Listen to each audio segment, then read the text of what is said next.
Welcome, everyone. Inside Training Camp presented by Xfinity. Eagles Insider Dave Spadaro along with Chris McPherson. And the Eagles continue to get closer to next week's preseason opener against the Tampa Bay Buccaneers. And for the first time in this training camp, we've got a couple of injuries to talk about. Hopefully nothing really serious, but we want to keep you updated. On Thursday, two veterans leaving practice. Left tackle Jason Peters going down in team drills with a quad injury. Now, he had a quad injury last year, an injury plague last season, where he played just over 60% of the snaps in 2015. And then Malcolm Jenkins with a hamstring injury. He left practice. Neither returned. We'll keep you updated, and we hope that they are nothing serious. Still out of practice, running back Ryan Matthews and right guard Brandon Brooks. Chris, what do all of these nagging minor injuries mean for four veterans? I'm crossing my fingers, first and foremost, that it's just stuff that you can get out of the way right now and that's done during training camp, and these guys will be fully healthy for the regular season. But for these four veterans, I'm not overly concerned. It's more of you need to develop the depth at these positions. Matt Tobin, he went in at left tackle when Peters went down. You need to find out who's going to be able to possibly be that third tackle here on the offensive line. Who's going to be the third safety? Malcolm Jenkins and Rodney McLeod are your first and second guys, obviously, but Ed Reynolds was the guy who went in there today, and that's a position they need to find out more about. So it's really an opportunity. You go back with yesterday and Kenyon Barner getting the added reps at running back. It's a chance for those depth guys to go out there, get some reps with the first team units, and prove themselves to show that they deserve more of a chance down the line, Dave. Yeah, and Wendell Smallwood, Eagles' fifth-round draft pick, remains out of practice with his injury. Now, we are going to talk to Jim Schwartz in just a bit about the defense, and he was a little salty, honestly, after practice on Thursday, but we'll get him in studio here and see how he feels after the afternoon walkthrough. On the offensive side of the ball, Sam Bradford, in his press conference after a good practice. Now, the Eagles' offense really dominated in the red zone, and then the Eagles' defense came back and took it to him a little later in team drills to end the practice. But Bradford has been going against the safety tandem of Jenkins and Rodney McLeod since the spring. And among the things he was asked on Thursday, his impressions of that duo in the Eagles' secondary, and he is certainly very impressed. Yeah, I think those guys are playing really well right now. I think it's one of the better, if not the best, probably safety duo in the league. It just seems like they cover a lot of range in the back end. Whoever's in the middle of the field back there, they're deep, they're rangy, they're covering a lot of ground, they're taking a lot of things away. But I think the good thing about both those guys is when they come down to play a tight end or a slot receiver, they're tough to beat. I mean, it's not like we look out there and think, oh, that's an easy matchup, how you do with most safeties. I mean, they're really good cover guys, and I think they've showed it. I think you would much rather have things tough in practice than get to a game and realize, well, like practice has been really easy, this is really tough. So, I think as many challenging situations as we can put ourselves during practice, I think it makes you better. Number 7 having a very fine camp. And Chris, let's talk a little bit about not the offense here, but about the defense and about the secondary. And the Eagles, as we talked about a couple of days ago here, they really have not had an answer at safety since 2008 when Brian Dawkins left after that season. So McLeod and Jenkins, their ability to cover, as Bradford said, what does that do for the rest of the defense? Well, what it's going to do is it allows the other guys to play to their responsibilities, and you strengthen and almost have a safety net, so to speak, I'll use a word there, knowing that everything will be cleared up on the back end of the defense. You know the front four is going to attack, led by Fletcher Cox in the rotation at defensive end. The linebackers are going to clean up the mess and be able to, apply pressure and coverage when necessary. And those corners, look, to play in Jim Schwartz's defense, you have to be physical. You have to be willing to hit. That's why you're seeing guys like Eric Rowe step their game up now that the pads are on, and they're taking their game to another level, so to speak. But last year, you asked Malcolm Jenkins to do so many different things where he not only had to play as a deep safety, but he also had to play as a slot cornerback, and you're working in guys like Ed Reynolds and Chris Maragos and asking them to do added responsibilities. It'll just make things a lot easier for the guys at back. And now that you have someone Jenkins and someone McLeod's caliber to complement them. Well, I will ask Jim Schwartz that very question. What does having these two safeties mean for the rest of the defense in terms of the scheme? So coming up here on Inside Training Camp presented by Xfinity, the defensive mastermind of the Philadelphia Eagles, Jim Schwartz, in studio.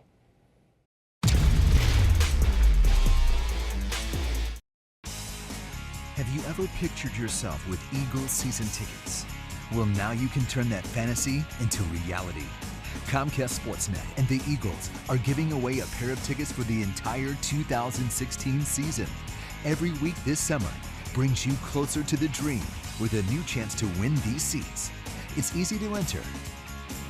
Just answer this week's poll question and enter at PhiladelphiaEagles.com/CSNPhilly.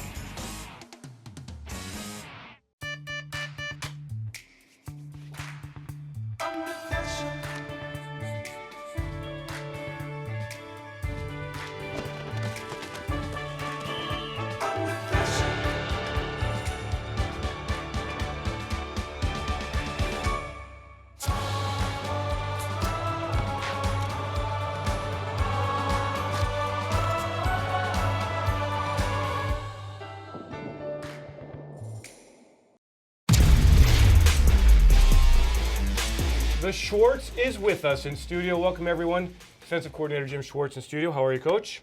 Thanks for coming in. Well, thanks. You good? Thanks for having me. Yeah. Hey, something I noticed at practice, Jim, that I really enjoy watching. It's the camaraderie of the defense. There is a ton of enthusiasm. Everybody really is rallying around each other. Something that you foster, something you encourage, or does it just happen organically?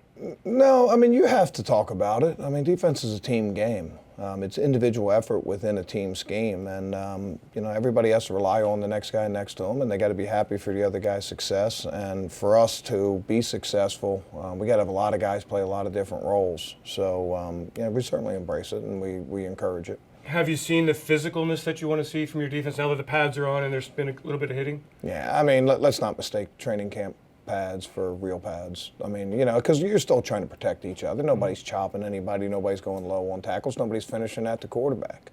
So even though, we have live periods, you're not, knocking a guy over a pile or taking a guy's legs or anything like that. So let's leave that. I mean, it'll be a different tempo in preseason games, and we all know it's a different tempo once the regular season begins also. So what are you evaluating then? I mean, and just kind of take me through it if the tempo isn't quite there. I mean, well, the tempo's there. It's just we're just not as physical as you would be in a time when it's another opponent. I mean, we as much as we want to compete, we got to remember these are our teammates, and we got to find a way to be physical practice without crossing over the line, and there's always a line there. I mean, you can finish a rush, and if you hit a guy into the quarterback, and the quarterback sprains his thumb, nobody's happy. So you got to govern it a little bit. How do you feel about what you've seen? It's training camp. We got a lot of work to do. And okay, good. You're not satisfied at all, I trust. Is there a point in I think if you poll 32 offense coordinators, 32 defensive coordinators, 32 special teams coordinators, you're not going to find anybody that's satisfied right now. I mean, that's the nature of training camp. I mean, if you're satisfied now, you're probably on the wrong path. Are there good things that you're seeing that you'd like to share? No. Okay. But there are good things, but you have to temper that. You don't want to get too far ahead. And I think everybody can recognize that. You can get a little too pleased with yourself in training camp, read a little bit too much. We have to keep our eyes on improving every day, and the grind that goes into training camp. We have to embrace that. If we do, the end will take care of itself. If we start getting happy about it and start patting ourselves on the back, we're on the wrong track. All right, let's talk about some of the units up front. Very physical group, deep. Looks like it's deep and talented. What are you seeing from the defensive line group as a whole? Well, we're going to need it to be deep and talented because we're going to waive guys up front. We're going to bring guys out of the bullpen, and they don't need to be throwing 82 out of the bullpen. They need to be throwing 99 to 100. And for us to be successful, we're going to have contributions from 6, 7, 8 guys up front. That's lifeblood of what we do. I like where those guys are going. It's been a big change for them more than any other position group. They had to change their technique, change philosophically what was expected of them. They were at the line, two-gap team that wasn't, they didn't want penetration, and they really weren't asked to pass rush very much, to being asked to, attack and penetrate and be the engine that drives our pass rush. So a lot's been asked of those guys, and we're still a work in progress, but we have some talented guys up there, and I like where we're going. And Chris Wilson, I mean, he's got his guys they play with. They grin ear to ear when you tell them to go. I think that's what a defensive lineman wants to hear, right? Go go get the football, not two-gap. Well, yeah, to go get the football. You can go get the football when you two-gap too, but you want to be the hammer, not the nail. You want to take the fight to them, not sit on the line of scrimmage. I think they all recognize that and they all embrace that, and it makes it easier to coach them for sure. Interesting group of cornerbacks with some players that you're familiar with in the past, some players who have been here, some young players, some new players. How have you seen that group kind of come along since the spring? We're going to rely a lot on those guys also. If you have guys, it's a little bit like I say, if you can rush with 4 and you can blitz on your own terms rather than having to blitz, it opens up so much you can do in coverage. And if you have corners that can cover and you can trust them out there on an island, it opens up so much that you can do run fit wise and blitz wise and everything else. So, we're going to need to see those guys, not just in training camp, but in the preseason games. There's great competition out there. We got a good mix of veterans and young players there. They're asked to play a little bit different technique than they played last year, but I think bottom line is we got guys that want to challenge receivers. Yeah, physical. And mentally they seem like they're really into it too. Like, don't hang your head if you get beat. Just get back up there and kick. Well, we're still a work in progress there. We still have a ways to go there to being resilient and putting a bad play behind you. Bad plays are going to happen. It's a little bit like basketball in the NBA. You can cover LeBron all day. He's going to make a couple shots. And if you hang your head when he makes one, you're not going to play defense well the next time. You got to come back and go. And we got to encourage those guys to, play sort of wide open a little bit, not get conservative and not, just defend, deep and give up too much stuff in front.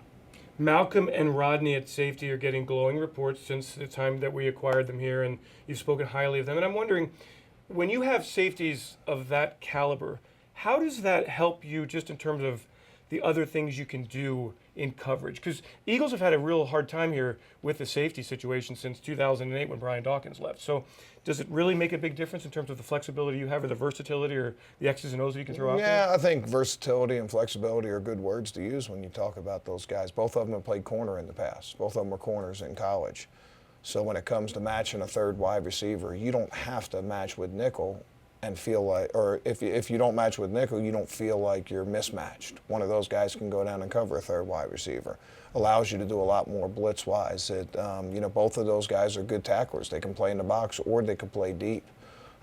It's tough to try to hide a one-trick pony at safety, and neither of those guys is a one-trick pony. And they're veterans, young veterans, but they're veterans. They do a great job of communicating. They hustle. They set the tempo for practice. Couldn't be more pleased with those guys. At middle linebacker, Jordan Hicks, year number 2 in the NFL. And with the Eagles, he has to take over the defense as a leader and also from the mental standpoint. You spoke about the mental standpoint and lining up people on Thursday morning at practice, after practice. How about from the kind of being the leader of the defense as a middle linebacker? We kind of look at him as that kind of guy. Is he that kind of guy? Yeah, you get a lot of different leaders of the defense. I think that everybody has played within their own personality. And he does have some responsibilities for making calls, getting the front lined up and things like that. But, that's part of his job. Mm-hmm. Let's not give him any gold stars for that. That's what that's what he has to do. And, it's really not that tough. Jordan's smart. He gets it. And he'll do a fine job in there. What are you seeing from linebacker, from those three, Nigel and Michael and Jordan, and then the rest of the group, the linebackers, who some outside have questioned if there's enough depth here? Well, I think there's probably 31 other teams that are questioning their depth at just about every position. That's life in the NFL. But I think it was important to bring Najee Good back. And I think, he's a guy that has, started at times and can fill in a lot of different positions, can play Mike, can play outside. We're still a work in progress, like a lot of other positions. There's good competition there. Special teams play a big role in backup linebackers, because they're not just sitting there waiting for their turn and not doing anything. They're out there covering kicks. So, they're going to have to prove that they can accomplish that while they're still developing as linebackers. I would love to get the all-encompassing, hey, Jim, how's this guy coming along? Who's standing out? But I know that you're not going to talk about that. Yeah. So I want to ask this. At what point do you feel as a coach that you've got a real handle on what you have as a defense? Is it 3 games into the regular season? Is it after 16? We better know before then, Okay. because those first two count. Right, but isn't it kind of a learning? You're still learning it as you go for that first couple? You learn as you go through OTAs and mini camp and training camp. That's part of what we do here. Is we're trying to find, what fits the players best. What's the best combination of calls? Every team's got a little different personality. Every defense has a little different personality, different strengths, different weaknesses. It's up to us to identify those, to try to minimize our weaknesses and try to emphasize our strengths. And, that's why we're out here every day. They're, not just out here, just trying to accomplish a scheme. As we watch, we're trying to figure out as coaches, hey, this is our personality. This is what we're good at. This is what we can hang our hat on. That opener counts. The first two games count. We're not waiting until the season to find out, to try to find out about preseason games obviously make a big difference between preseason game and a we want to win every game for preseason games, but that is a good time to evaluate, and it's good. You're not just evaluating the players; you're evaluating the players within the scheme, like I said, and what they're good at and what best fits us. So that definitely plays a part of it, but. Obviously, those games aren't on your resume, so to speak. Right. Well, Jim, thanks so much. Yeah, thanks for having me. Jim Schwartz in studio here on PhiladelphiaEagles.com.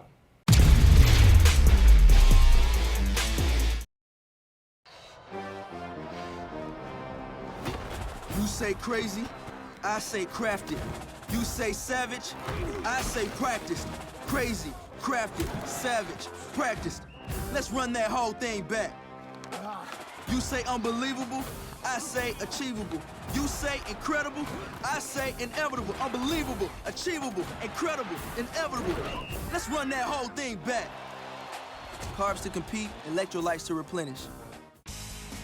Have you ever pictured yourself with Eagles season tickets? Well, now you can turn that fantasy into reality. Comcast Sportsnet and the Eagles are giving away a pair of tickets for the entire 2016 season. Every week this summer brings you closer to the dream with a new chance to win these seats. It's easy to enter. Just answer this week's poll question and enter at PhiladelphiaEagles.com/CSNPhilly.